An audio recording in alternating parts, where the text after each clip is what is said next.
जब मैं देखता हूं कि Indian prime minister Modi made in India, completely made in India electric vehicle Mercedes Benz का इफ्तिताह कर रहा है, और जिस वक्त वो मर्सिडीज बेंज तैयार हो रही थी उस वक्त पाकिस्तान का साबिक आर्मी चीफ 25 एंकर्स को सामने बिठाकर ये कह रहा था कि हमारे टैंकों को जंग लग चुका है और हमारे पास डीजल खरीदने के पैसे नहीं हैं। हमारे पर कैपिटा इनकम भी भारत से बढ़ जाएगा और बड़ी ज़बरदस्त तब्दीलियाँ आएंगी इंशाल्लाह इस मुल्क में, क्योंकि ये मुल्क एक मिरेकल है, मौज़ा है, और इसने इंशाल्लाह आगे बढ़ना है। Modi is corrupt. वो तो कहता है second richest man in the world, सबसे अमीर, दूसरा नंबर 2 अमीर इज मोदी। भारत को शंघाई कॉर्पोरेशन से निकाला जाए। मगर हिंदू में, इंडिया में मोदी के तहत इतनी नफरत है पाकिस्तान मुसलमानों के लिए कि वो हर रोज एक मुसलमान को मारते हैं। नमस्कार दोस्तों, हिंद की आवाज़ में आपका स्वागत है। पाकिस्तानी इंडिया की प्रोग्रेस से जलते भी हैं और कुछ मामलों में वो तारीफ भी करते हैं, मगर जलन इतनी ज़्यादा है कि वो उभर ही आती है। वीडियो को लास्ट तक देखना, क्योंकि हम वहाँ देखेंगे कि जब सदियों तक नफ़रत के टीके लगाए जाते हैं तो उसका रिजल्ट क्या होता है। औरिया मकबूल जान और जफर हिलाली ने किस तरह से जहर उगला है, ये हम वीडियो के लास्ट में देखेंगे। ये आपका अपना इंडियन चैनल है, प्लीज़ इसे लाइक करें, सब्सक्राइब करें, छोटों को प्यार दें, बड़ों का आशीर्वाद लें। खुश रहें, व्यस्त रहें, मस्त रहें। वीडियो देखने के लिए धन्यवाद। शुरू करते हैं वीडियो। जय हिंद। जब मैं देखता हूं कि इंडियन प्राइम मिनिस्टर मोदी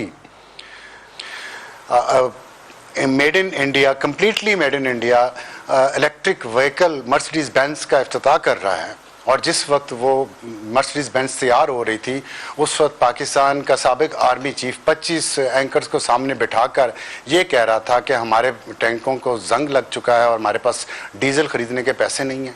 तो क्या मेरे दिल में ग्रज नहीं आएगा?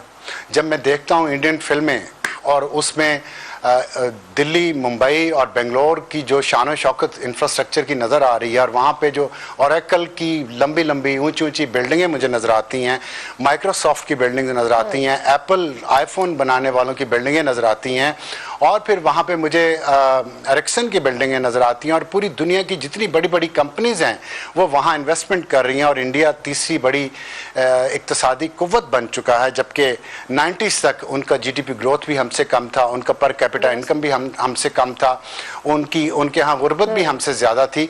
तो ऐसा क्या हुआ है कि वो अपनी फिल्मों के ज़रिए पूरी दुनिया में अपनी तरक्की भी शो कर रहे हैं, अपना प्रोपेगेंडा भी कर रहे हैं बड़ी कामयाबी के साथ, ब्लॉकबस्टर्स उनकी मूवीज़ होती हैं। और यहाँ मैं जब अपने मुल्क में देखता हूँ तो हमारे वक्त के चीफ जस्टिस वक्त के आर्मी चीफ के साथ बैठ के पाकिस्तानी ख़वातीन की वीडियोज़ बनाई हुई खुफिया तौर पर डिप्लोमेट्स के साथ वो एक दूसरे को दिखाते हैं और हाथ पे हाथ मार के कहते हैं हाथ सुट। अब मुझे बताएं कि मैं ग्रज क्यों ना रखूं। जी दोस्तों, आइए सबसे पहले भारत को मुबारकबाद पेश करते हैं। भारत इस वक्त दुनिया का आबादी के लिहाज से सबसे बड़ा मुल्क बन गया है। चीन अब दूसरे नंबर पे आ गया है। तो बहुत बहुत मुबारकबाद भारत के दोस्तों को और भारत को। इस डेवलपमेंट को बड़े ज़बरदस्त तरीके से एक जर्मन कार्टूनिस्ट ने बड़े ज़बरदस्त तरीके से उसको डिपिक्ट किया है। ये कार्टून उनका छपा है, जर्मनी का एक बहुत मशहूर अखबार है द स्पीगल। स्पीगल का मतलब है मिरर या आईना। तो ये कार्टून मैं आपको दिखा रहा हूँ, इसको देखिए आप। तो पीछे अब 2 ट्रेन्स हैं। पिछली जो ट्रेन है वो भारत को बता रही है कि भारत में इस ट्रेन को अगर आप देखिए तो अंदर भी लोग ही लोग, बाहर छत पे भी लोग ही लोग, हर तरफ लोग ही लोग, और एक फरसुदा पुरानी ट्रेन है। और दूसरी तरफ चाइना की ट्रेन आपको नज़र आ रही है, जो इसको आप कह सकते हैं कि बुलेट ट्रेन है, और ये बड़ी स्टेट ऑफ द आर्ट एक मॉडर्न ट्रेन है। तो कार्टूनिस्ट यही दिखाना चाहता है गो कि भारत आबादी के लिहाज से तो बड़ा मुल्क बन गया है, लेकिन अभी भारत को चाइना के जो डेवलपमेंट है, तरक्की है, वहाँ तक पहुँचने के लिए बहुत वक्त चाहिए। तो बेशुमार लोगों का होना ही काफ़ी नहीं होता, या किसी मुल्क का हो आबादी के लिहाज से ही सबसे बड़ा मुल्क होने का चलिए एक एज़ाज़ तो है, लेकिन वो एज़ाज़ किसी काम का नहीं है, क्योंकि भारत की पॉपुलेशन आबादी भी बहुत ज़्यादा है। इसलिए अगर आप पर कैपिटा इनकम देखिए तो वो तकरीबन $2400 है, जहाँ जबकि इस वक्त चीन की जो पर कैपिटा इनकम आप कह लीजिए वो तकरीबन $12,000 से $13,000 है। तो बहुत फ़र्क है अभी भारत और चाइना में तो फ़र्क साफ वाज़े है। भारत अपने आप को कंपेयर करता है चाइना के साथ और पाकिस्तान को सुनाता रहता है कि पाकिस्तान कहाँ खड़ा है, भाई पाकिस्तान और भारत का क्या मुकाबला। तो ये भी बड़ी आसानी से कहा जा सकता है कि भारत और चीन का क्या मुकाबला।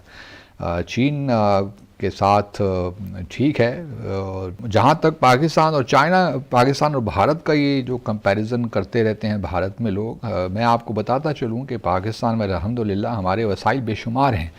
हमें सिर्फ थोड़ा सा अपने आप को रीऑर्गेनाइज करने की ज़रूरत है, यहाँ तक मैं कहूँगा री इन्वेंट करने की शायद ज़रूरत है। और अगर हमने ये कर लिया, और मुझे उम्मीद है कि इंशाल्लाह हम करेंगे, तो आप देखेंगे कि पाकिस्तान लीप्स एंड बाउंड्स में तरक्की करेगा और हमारी जो है ग्रोथ रेट बहुत ज़बरदस्त हो जाएगा और हम इंशाल्लाह हमारे पर कैपिटा इनकम भी भारत से बढ़ जाएगा और बड़ी ज़बरदस्त तब्दीलियाँ आएंगी इंशाल्लाह इस मुल्क में, क्योंकि ये मुल्क एक मिरेकल है, मौज़ा है और इसने इंशाल्लाह आगे बढ़ना है।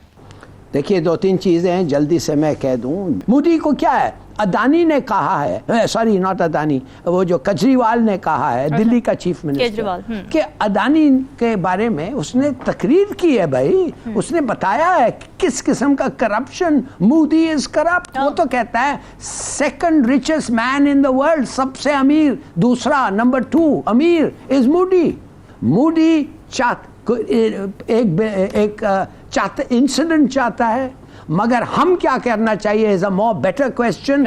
ये जाए या ना जाए, मैं तो कहता हूं कि पहले तो कंप्लेन करें कि बायलैटरल इश्यूज ला रहा है, फिर कहें कि देखिए हमने आपके 2 प्लेन्स और 1 पायलट पकड़ा था, अब एक पूरा स्क्वाड्रन पड़ेंगे अगर आप आएंगे, और दूसरी बात हम तैयार होंगे, और तीसरी बात हम नहीं आना चाहते। हम कंप्लेन कर रहे हैं और हम नहीं आएंगे। देखिए, ये आदमी जो है मोदी, ये जब चाहे मुसलमानों, दलित, सिख, क्रिश्चियंस को मार के अपने हिंदू बिगट्स को खुश करता है और वोट ले जाता है। ये कब तक चलेगा भाई? रिएक्शन होना चाहिए। यस, क्या है इस आदमी में? करप्ट आदमी, करप्ट टू द कोर। मेरा ख्याल है कि पाकिस्तान को बाकायदा कंप्लेंट करनी चाहिए और यहाँ तक करनी चाहिए कि भारत को शंघाई कॉरपोरेशन से निकाला जाए, क्योंकि भारत जो है उस रीजन के अंदर, एक तो ये है कि इंपॉर्टेंट बात कि उसने चीन के खिलाफ बाकायदा एक महाज के अंदर पार्टनर है। क्वाड जो है ये कंटेनमेंट ऑफ चाइना का है, और उस जिस बंदे ने 2 मुल्कों के साथ बाकायदा, 2 अपने हमसाये मुल्कों के साथ बाकायदा जंग का एक वादा किया हो अपने खिलाफ, मतलब हमारे खिलाफ तो जंग के अंदर वो है, और चीन के खिलाफ उसने जंग का वादा किया हुआ है, अमेरिका के साथ, जापान के साथ, और इसके साथ क्या नाम है जो है अपना ऑस्ट्रेलिया के साथ, 4 मुल्कों ने। मगर हिंदू में, इंडिया में मोदी के तहत इतनी नफरत है पाकिस्तान मुसलमानों के लिए कि वो हर रोज एक मुसलमान को मारते हैं, मर्डर करते हैं। किस लिए? कि पता नहीं कोई गाय का ये और वो। देखिए, प्लीज अंडरस्टैंड, हम अलग क्यों हुए हैं? हम अलग इसलिए हुए हैं कि हम साथ नहीं रह सकते थे। और ये सब क्या इस दुश्मनी का कोई एंड है, या हम ये सेफली कह सकते हैं कि मोदी के होते हुए तो मामलात हल नहीं होने वाले, मुज़ाकरात तो बहुत ही दूर की बात है? नहीं, मोदी तो आज की बात है ना। कायद आज़म ने कांग्रेस के अंदर एक तवील अरसा गुजारा था, और फिर जब वो कांग्रेस से निकल के मुस्लिम लीग में आए तो उन्होंने कहा था हिंदू इज इनकुरेजेबल, हिंदू नाकाबिले इस्लाह है। बुनियादी तौर पर हिंदू आपको मजहबी तौर पर वो दलित से नीचे समझता है। वो कहता है कि ये बेसिकली मलीच हैं, इन्होंने इस सरजमीन को नापाक किया है।